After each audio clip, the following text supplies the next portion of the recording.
एक गोष्ठी रखी, अग्नि दुर्घटना, फायर एक्सटिंग्विश,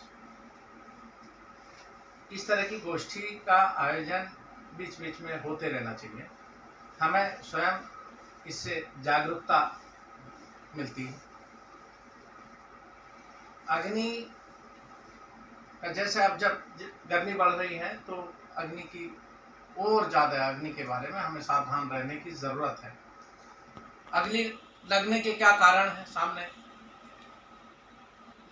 लोग कहाँ कहाँ अग्नि लगती कैसे। अग्नि शॉर्ट सर्किट से, जैसा कि आप सब समझ रहे हैं, जब घरों में तमाम उतना का हमने किलोवाट का मीटर नहीं लगाया हुआ और हम उतने एसी चलाते हैं, कूलर चलाते हैं, पंखे चलाते हैं तो वो ओवरलोडिंग हो जाती है।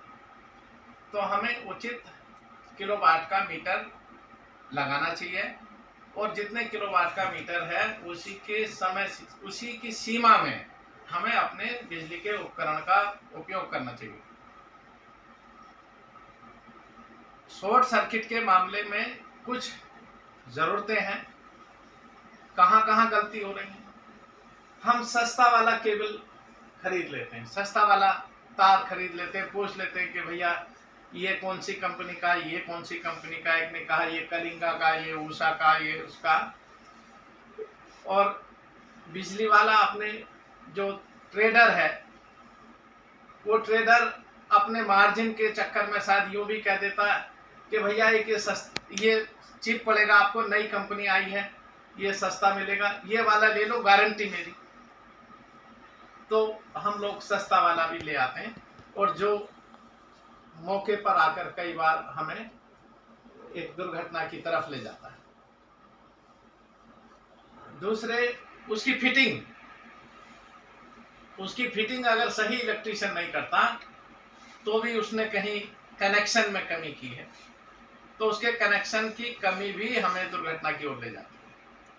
तो क्या जरूरतें हैं कि पहले तो उचित मात्रा का, उचित क्षमता का हमें मीटर लोड सैंक्शन लेना चाहिए और उसके बाद अच्छी क्वालिटी के केबल का उपयोग करना चाहिए, तारों का उपयोग करना चाहिए। उसके बाद एक प्रशिक्षित इलेक्ट्रीशियन से उसकी फिटिंग करानी चाहिए। ये शॉर्ट सर्किट के मामले में है। दूसरी, एक प्राकृतिक अग्नि भी है।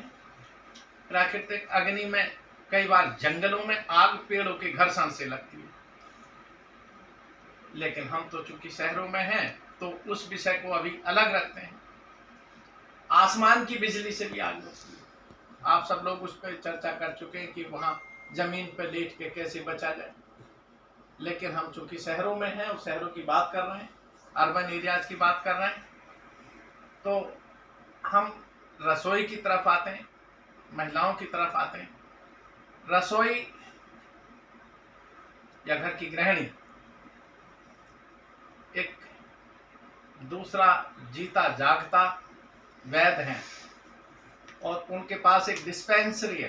किचन एक डिस्पेंसरी है, उसमें तमाम सारी दवाएं हैं, वो मसाला के रूप में और अन्य चीज़ों के रूप में उनके पास एक डिस्पेंसरी है, औषधालय है और उनसे हम तमाम सारी चिकित्सा कर सकते हैं।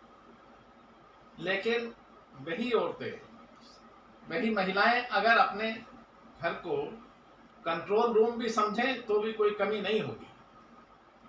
उनके पास कंट्रोल रूम भी किचन की हो सकती है। हम सबके घरों में वाटर प्यूरिफायर लगे हुए हैं।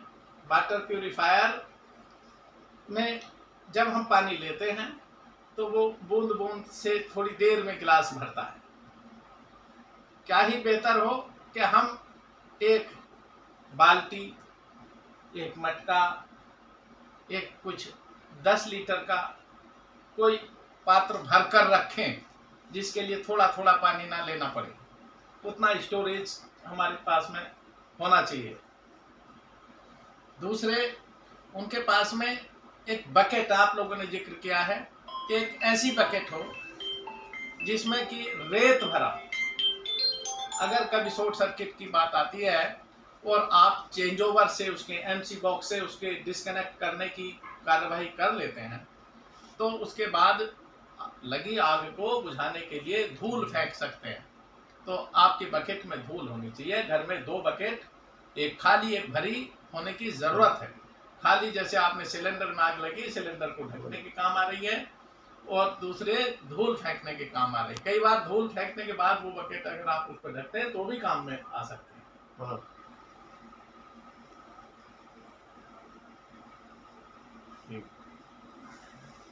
अब और क्या जरूरत है? एक फायर एक्सटिंग्विशर की भी जरूरत है। हम सबके घरों में फायर एक्सटिंग्विशर होने चाहिए। आज आपने फायर एक्सटिंग्विशर का ये डिमोन्स्ट्रेशन यहां दिखाया है। आग के 3 फैक्टर क्या क्या? आग, जलने वाली वस्तु और हवा। तीनों में से किसी एक चीज को हटा दीजिए तो कोई एक चीज नुकसान नहीं कर सकती। आग को कितने ही जला लीजिए, अगर वहां हवा नहीं है तो वो नहीं जल सकती। तो इसका मतलब हवा को वहां से बंद कीजिए। कपड़ा ढका, बाल्टी ढकी, जो कुछ भी ढका, तो उससे नुकसान से बच गए। दूसरे, आपने जलने वाली वस्तु को हटा दिया तो भी बच गए। तो हवा से बच गए, हवा अगर नहीं पहुंची तो बच गए, आग नहीं है तो बच गए, और जलने वाली वस्तु नहीं है तो भी बच गए। तो हमें हर घर में फायर एक्सटिंग्विशर रखना चाहिए।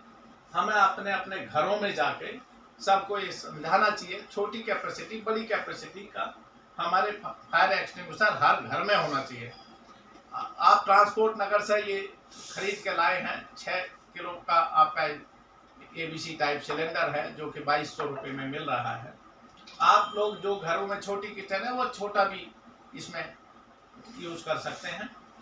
तो हम कंपनीज में, फैक्ट्रीज में, अपने ऑफिसेज में क्या देख रहे हैं कि अनावश्यक स्टोरेज है। जो वस्तु आपने 15 साल से 20 साल से उपयोग में नहीं ली, इसका मतलब उसको ज्यादा महत्व आपके लिए नहीं बच रही। घर में सबके कितनी बड़ी बिल्डिंग है, उसके ऊपर एक कमरा बना है, तो उस कमरे में जरूर आपने कुछ ऐसा सामान भर रखा जो 20 साल से उसको छुआ भी नहीं। आपके जूते रखे, पता नहीं क्या क्या सामान रखा, जब उसको 20 साल से जरूरत नहीं पड़ी तो अब क्या जरूरत पड़ेगी भाई? अब उनको निकाल दीजिए। तो अनावश्यक स्टोरेज से बचें। घरों में जितने फ्रिज हैं, ये है, कूलर हैं, उनके ऊपर जरूर कुछ ना कुछ सामान रखा है, और भी नहीं तो किसी ने झाड़ू रखी, उसका उचित स्थान होना चाहिए। तो अनावश्यक स्टोरेज से बचें। सीढ़ियों में, इंडस्ट्रीज में भी देखते हैं कि वहां प्रॉपर जो एग्जिट है वो नहीं है प्रॉपर, उसमें निकास प्रॉपर नहीं है। तो निकास प्रॉपर होना बहुत आवश्यक है, चाहे वो आपके घरों की सीढ़ियां हैं, चाहे वो फैक्ट्री की सीढ़ियां हैं, चाहे वो ऑफिस में हैं, तो आपका निकास प्रॉपर होना चाहिए। इन सब बातों को हम ध्यान में रखें, अग्नि के प्रति हम जागरूक रहें। हम अपने अपने जितने कस्टमर हैं उन सबको भी इस बात से समझाएं। गाड़ियों में भी आजकल कुछ दुर्घटनाएं हो रही हैं, हम गाड़ियों में भी अपने फायर एक्सटिंग्विशर जरूर रखें, एक फर्स्ट एड बॉक्स भी जरूर रखें, और ध्यान रहे अगर आपको जरा सा भी आभास अपनी गाड़ी में ड्राइव करते वक्त होता है कि कोई फायर की एक्सीडेंट हो रही है, तो आप उस समय सबसे पहला काम आप उसके डोर को खोल दीजिए, उसके दरवाजे को खोल दीजिए, नहीं तो वो सेंट्रल लॉकिंग सिस्टम बंद हो जाएगा, ड्राइवर उसमें बंद हो जाएगा। तो इमीडिएट आप उसके दरवाजा को खोल दीजिए, सबसे पहला काम है दरवाजा को खोल दीजिए। एक आपने अभी बात की थी कि जो लोगों का निकलना कहाँ इकट्ठे, तो हर प्रतिष्ठान में, घर में एक ऐसा प्लेस होना चाहिए, असेंबली पॉइंट कहते हैं उसको, कि जब घर के सारे लोग या ऑफिस के सारे लोग कहीं भी निकले तो आंगन के बाहर सारे लोग इकट्ठे होंगे। ग्राउंड फ्लोर पर आंगन के बाहर सारे लोग इकट्ठे होने से ये पता चलता है कि क्या हम सारे बाहर आ गए हैं। अगर तितर बितर इकट्ठे होते हैं, कोई कहीं खड़ा कोई कहीं खड़ा है, तो वो एक दूसरे को देख नहीं पाते कि कौन सब आ गए या नहीं। अगर एक ही असेंबली पॉइंट है, उस पर सब आ गए हैं, तो सबकी सुरक्षा वहां और सुनिश्चित हो जाती है। आप सब सुरक्षित रहें, हमारे समाज के लोग, हमारी सोसाइटी के लोग, सब लोग फायर की दुर्घटनाओं से बचें। इन्हीं शुभकामनाओं के साथ धन्यवाद।